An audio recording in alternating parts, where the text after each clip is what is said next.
الحمد لله نحمده ونصلي ونسلم على رسوله الكريم. أما بعد فأعوذ بالله من الشيطان الرجيم. بسم الله الرحمن الرحيم. سبحان الذي أسرى بعبده ليلا من المسجد الحرام إلى المسجد الأقصى الذي باركنا حوله لنريه من آياتنا إنه هو السميع البصير. صدق الله العظيم. إن الله وملائكته يصلون على النبي يا أيها الذين آمنوا صلوا عليه وسلموا تسليما. اللهم صل على سيدنا ومولانا محمد وعلى آله وأصحابه سيدنا ومولانا محمد وبارك وسلم عليه. الصلاة والسلام عليك يا سيدي يا رسول الله وعلى آلك وأصحابك يا سيدي يا حبيب الله. اللہ رب العزت جل وعلا کے حمد و ثنا اور نبی کریم رف الرحیم صلی اللہ علیہ وسلم کے دربار در بار میں ہدیہ درود و سلام عرض کرنے کے بعد معزز حضرات، ماہ رجب المرجب جا رہا ہے اور اس مہینے کی جو خصوصیت ہے وہ دو حوالوں سے ہے. ایک تو یہ اشہر الحرم میں سے ہے، وہ 4 مقدس مہینے کے جنہیں اللہ پاک نے جب سے یہ کائنات تخلیق فرمائی ہے تب سے یہ 4 مہینے اللہ پاک نے مقدس بنائے ہیں. ان کا ذکر قرآن مقدس میں اللہ پاک نے الگ بیان کیا ہے. ان میں سے 3 مسلسل ہیں اور ایک الگ ہے، اور جو الگ ہے وہ یہی رجب المرجب ہے. اور دوسری اس کی خصوصیت اہل ایمان کے ہاں یہ ہے کہ رسول اکرم صلی اللہ علیہ وسلم کو اس ماہ مقدس میں اللہ تعالیٰ نے وہ عظمت وہ شان عطا کی جس کو ہم معجزہ معراج کہتے ہیں. الفاظ کے اعتبار سے یہ ایک معجزہ ہے، لیکن جب اس کی تفصیلات میں جائیں جو اللہ پاک نے قرآن مقدس میں بیان فرمائی اور رسول اللہ صلی اللہ علیہ وسلم نے جن اس کی تفصیل کو بیان فرمایا، تو یہ 1000 معجزات کا مجموعہ ہے. 1000، کیونکہ خود اللہ پاک نے فرمایا لِنُرِيَهُ مِنْ آیَاتِنَا، ہم نے اپنے مقدس بندے کو یہ سیر کیوں کروائی تاکہ ہم انہیں اپنی آیتیں اپنی نشانیاں دکھائیں. اب خود ہی اندازہ لگا لیں کہ اللہ تعالیٰ کی نشانیاں جو زمین پر ہیں وہ انسان نہیں گن سکتا. یعنی جو یہ زمین ہے کائنات کے مقابلے میں یہ ایک نقطے کے برابر بھی نہیں ہے، اس سے بھی چھوٹی چیز ہے. یہ بالکل مختصر سی چیز ہے یہ زمین.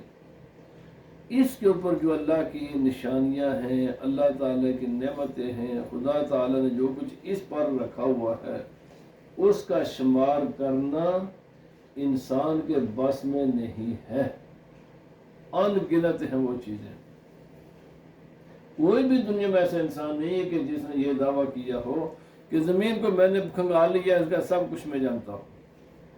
جب زمین جو کائنات کے مقابلے میں جس کی حیثیت ایک نقطے کے برابر ہے، اس کا اگر یہ حال ہے تو یہ ساری کائنات اور وہ جنت جس کے بارے میں اللہ پاک نے فرمایا لمبائی نہیں، اس کی لمبائی تو ہمیشہ زیادہ ہوتی ہے نا چوڑائی سے. قرآن مقدس میں اللہ پاک نے فرمایا جنت کی چوڑائی یہ زمین اور یہ سارے آسمان پہ اگر جب مل جائے نا تو صرف اس کی چوڑائی اتنی ہے، یہ جنت کی چوڑائی اتنی ہے، خود یہ اندازہ لگا لیجئے کہ پھر اس کی لمبائی کتنی ہوگی۔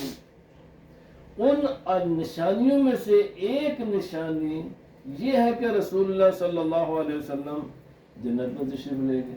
جنت کی نعمتوں کو، جنت کی نشانیوں کو رسول اللہ صلی اللہ علیہ وسلم نے ملاحظہ فرمایا، وہ دیکھی، مشاہدہ کیا۔ جہنم کو دیکھا، جہنم بھی اتنی بڑی ہے، صرف جہنم کے اللہ پاک نے 7 دروازے رکھے ہیں اور جنت کے اللہ تعالیٰ نے 8 دروازے رکھے ہیں۔ یعنی جہنم خدا کے غضب کا مظہر ہے، وہ تھوڑی سی لیس ہے، اور جنت خدا کی رحمت کا مظہر ہے، وہ 1 گنا زیادہ ہے۔ اسی لیے اللہ پاک نے قرآن مقدس میں فرمایا میری رحمت میرے غضب سے وسیع ہے۔ اور جب ہم اس کائنات میں غور و فکر کرتے ہیں تو یہ بات بالکل، یہ حقیقت اظہر من الشمس ہو جاتی ہے، کھل کر سامنے آ جاتی ہے۔ کسی بھی اینگل سے، کسی بھی زاویہ نگاہ سے انسان سوچے تو آپ کو یہ بات بالکل عیاں ہو جائے گی کہ اللہ کی رحمت ہر اعتبار سے اس کے غضب پر غالب ہے۔ یعنی رحمت خدا کی زیادہ ہوتی ہے، ہمیشہ اس کی رحمت زیادہ ہے اس کے غضب کی نسبت۔ تو رسول اللہ صلی اللہ علیہ وسلم نے اگر صرف ایک جنت کو لینا، وہ بھی اس زمین و آسمان سے بڑی ہے، تو اب خود ہی اندازہ کیجئے نا۔ اور رسول اللہ صلی اللہ علیہ وسلم نے فرمایا جنت میں کی وہ نعمتیں ہیں صرف ہم سمجھ نہیں سکتے، ہمیں سمجھانے کے لیے الفاظ ہیں، وہاں شہد ہوگا، پانی ہوگا، فروٹ ہوگا، حوریں ہوں گی، باقی اللہ کے نے، کیونکہ اگر یہ الفاظ استعمال نہ ہوتے تو کوئی بھی چیز جنت کے ہمارے ذہن میں نہ آ سکتی۔ لیکن رسول اللہ صلی اللہ علیہ وسلم نے فرمایا حقیقت یہ ہے کہ جنت کی نعمتوں کو حقیقت نہ کسی انسان نے دیکھا ہے، نہ اس کو سنا ہے، نہ ہی کسی کے دل پر اس کا خواب و خیال بھی آیا ہے۔ وہ اس سے بھی ماورا ہے، اتنے بھی زیادہ ہے کہ جہاں انسان کا ذہن جا سکتا ہے اس سے بھی زیادہ اور اہم۔ اب اندازہ کیجیے اس کے علاوہ عرش الہی ہے، خدا کے فرشتے آسمان ہیں، خدا جانے اس کائنات کو خدا نے کتنا وسیع بنایا ہوا ہے۔ یہ تمام کائنات رسول اللہ صلی اللہ علیہ وسلم نے اس رات کو اس کا مشاہدہ فرمایا، اللہ پاک نے اپنی قدرت کی نشانیاں دکھائیں، اور پھر اسی معراج النبی صلی اللہ علیہ وسلم کے جو خصوصاً اس امت کے لیے ہے، اور یہ عزت اللہ تعالیٰ نے کسی نبی کی امت کو نہیں دی بالکل۔ اور تمام علماء اس بات پر متفق ہیں، اس بات پر یہ جو اس سفر میں اللہ تعالیٰ نے اہل ایمان کو نماز کی دولت عطا کی ہے نا، اس شکل و صورت میں، اور یہ ہر اعتبار سے یہ رسول اللہ صلی اللہ علیہ وسلم کی امت کی خصوصیات میں سے ہے۔ یہ نمازیں تھیں، سب کو متم عبادات تھیں، ان کی شکلیں اور ان کی تعداد اور کچھ بہت سارے اختلافات ہیں، یعنی وہ ان نمازوں سے تھوڑی سی مختلف تھے۔ رسول اللہ صلی اللہ علیہ وسلم کے توسط سے اللہ تعالیٰ نے ہمیں بھی اپنی رحمت کا ایک بہت وسیع، انتہائی وسیع اللہ پاک نے ایک نعمت عطا فرمائی۔ روایات میں آتا ہے جب شیطان نے دیکھا نا کہ حضرت آدم علیہ السلام کا وہ قالب بنایا جا رہا ہے، اور جناب یہ سارا معاملہ اس نے دیکھا تو تھوڑا سا کہنے لگا یہ کیا ہے؟ تو میں مختصر اس کا احساس کرتا ہوں، اللہ پاک نے فرمایا یہ میری قدرت کا منظر ہوگا، یہ میرا خلیفہ ہوگا۔ تو قرآن پاک میں اس نے قسمیں اٹھا کر کہا میں تو اس کو گمراہ کروں گا، اس کے دائیں طرف سے آؤں گا، بائیں طرف سے آؤں گا، آگے کی طرف سے آؤں گا، پیچھے کی طرف سے آؤں گا، ہر طرف سے آ کر، یعنی میں اٹ موسٹ کوشش کروں گا اس کو راہ حق سے بہکانے کی، گمراہ کرنے کی، گناہوں میں ملوث کرنے کی، میں بڑی کوشش کروں گا۔ جب یہ اس نے 4 اطراف کا ذکر کیا تو اللہ پاک نے فرمایا جاؤ میں نے تیرے لیے قیامت تک کے لیے تجھے اجازت دے دی ہے کہ تو جو بھی میرے بندوں کو گمراہ کرنا چاہتا ہے کر، لیکن یاد رکھ میرے کچھ ایسے بندے ہیں جن پر تیرا داؤ نہیں چل سکے گا، جن کو تو گمراہ نہیں کر سکے گا۔ فرمایا تو دائیں طرف سے آئے گا، بائیں طرف سے آئے گا، آگے سے آئے گا، پیچھے سے آئے گا، لیکن 2 طرفیں میری ہیں۔ فرمایا جب میرا بندہ میری بارگاہ میں جھکے گا، سجدہ کرے گا، تو میں اس کے گناہوں کو معاف کر دوں گا۔ تیرے وہ تمام شرارتیں جو تو نے میرے بندوں کے ساتھ کی ہوں، اور وہ تمام چیزیں جو تو نے گمراہی اور بے راہ روی کے لیے کچھ کیا ہوگا، جب وہ میرا بندہ میری بارگاہ میں جھکے گا تو میں اس کے گناہوں کو معاف کر دوں گا، میں اس کی غلطیوں خطاؤں کو معاف کر دوں گا۔ اور یہ جو نماز ہے نا، یہ جو جھکنے والا یہ جو سجدہ ہے نا، یہ اللہ تعالیٰ نے ہم پر فرض کیا اسی مہینے، اسی رات۔ اور پھر دوسرا فرمایا جب نماز کے بعد یا آگے پیچھے جب بھی وہ ہاتھ اٹھائیں گے نا اوپر، تو فرمایا میں ان کے ہاتھوں کو کبھی واپس نہیں بھیجوں گا۔ جب بھی وہ مجھ سے مغفرت طلب کریں گے، جب بھی وہ مجھ سے تو اس سے پناہ مانگیں گے، جو بھی وہ مجھ سے سوال کریں گے، میں ان کا سوال پورا کروں گا، میں ان کے گناہوں کو بخش دوں گا، میں تیری شرارتیں ان کی جب وہ مجھ سے مانگیں گے یا اللہ پاک اسے بچاؤں گا۔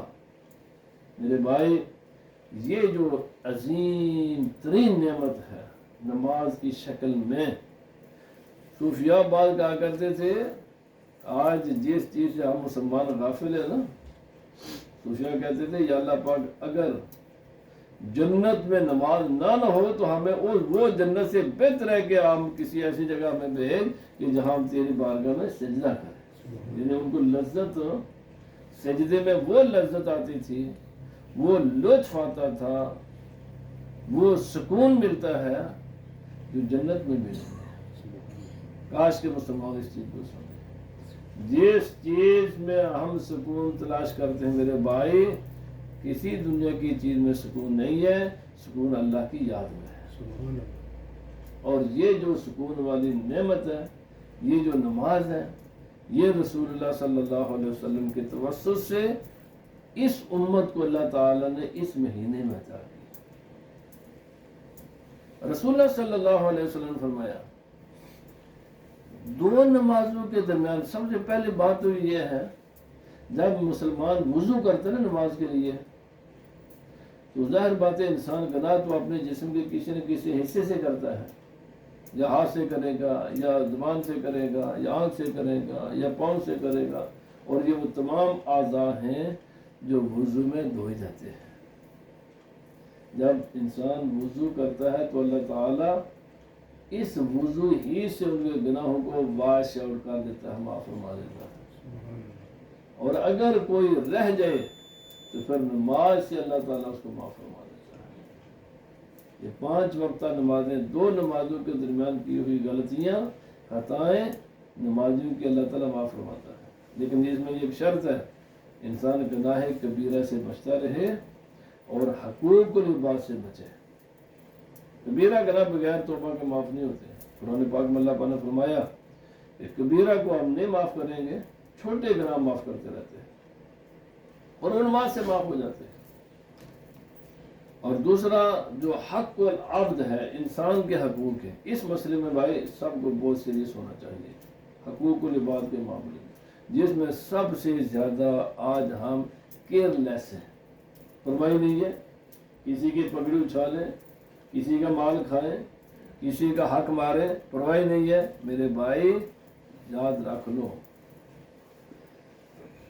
کبیرے گناہ کے بارے میں بھی ہے کہ شاید اللہ تعالیٰ معاف فرما دے، بغیر توبہ کے یہی مسئلہ ہے، بغیر توبہ کے بھی شاید خدا، لیکن حق العبد ہے کیسا، وہ اللہ تعالیٰ معاف نہیں فرمائے گا۔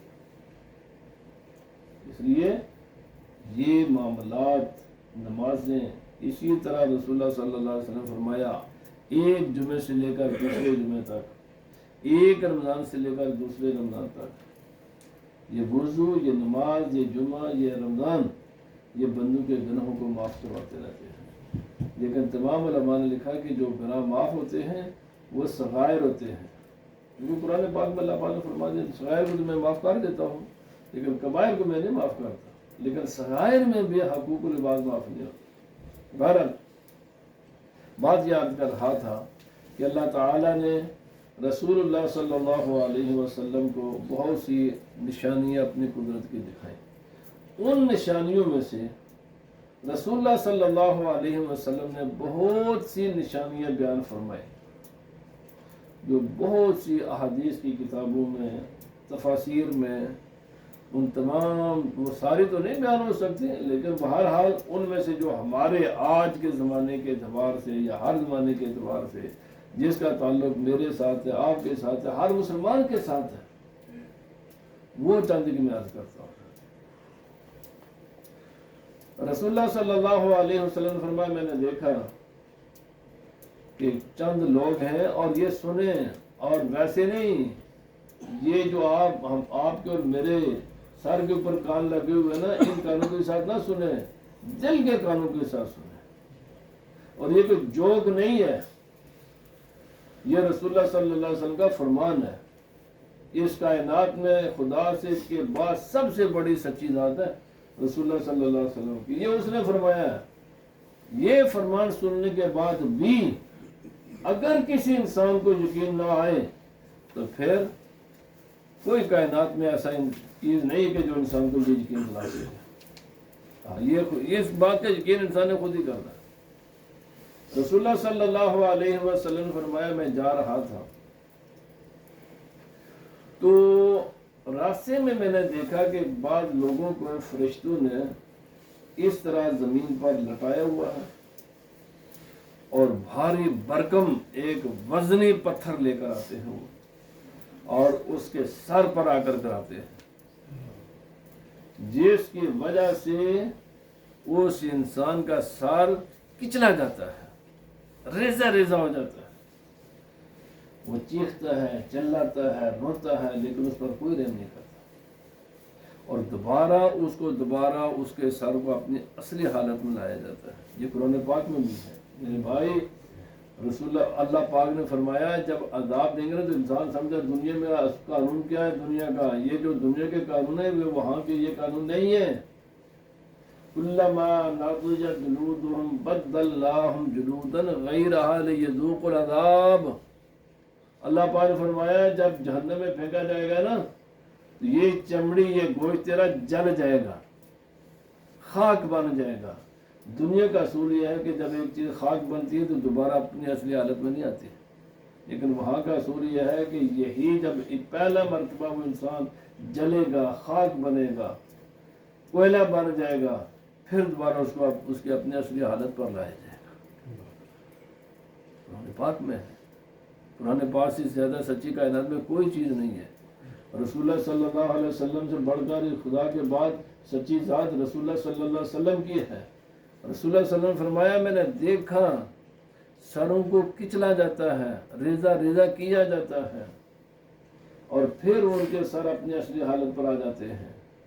وہ انسان چیختے ہیں، چلاتے ہیں، روتے ہیں، وویلا کرتے ہیں، کہتے ہیں کہ ایک بار ہمیں ایک بار اور چانس دے دو، ہم یہ نہیں کریں گے۔ ان کی یہ حالت زار جب میں نے دیکھی تو میں نے جبرائیل علیہ السلام سے پوچھا یہ کون ہوں گے؟ اور یاد رکھ لیں یہاں پر یہ وقت نہیں ہے کہ کسی ایک نقطے پر میں تفصیل کے ساتھ بات کروں۔ رسول اللہ صلی اللہ علیہ وسلم کا سوال کرنا یہ عدم علم کی بنیاد پر نہیں تھا۔ اگر صرف سوال یہ قانون بن جائے نا کہ ہر سوال اس لیے کیا جاتا ہے کہ انسان کو علم نہیں ہوتا تو یہ دنیا میں امتحانات کا سارا سلسلہ دڑام گر جائے، اور پھر یہ جہالت کی نسبت خدا کی طرف بھی کرنی پڑے گی، کیونکہ قرآن پاک میں اللہ پاک نے بھی کئی سوالات کیے ہیں اپنے انبیاء جس کو خدا کو پتہ نہیں تھا۔ سوال کرنے کا مطلب یہ نہیں ہوتا کہ علم نہیں ہے، علم حاصل کرنے کے لیے سوال کیا جائے۔ بھائی میرے بھائی، سوالات کرنے کے کئی مقاصد، کئی چیزیں ہوتی ہیں۔ بہرحال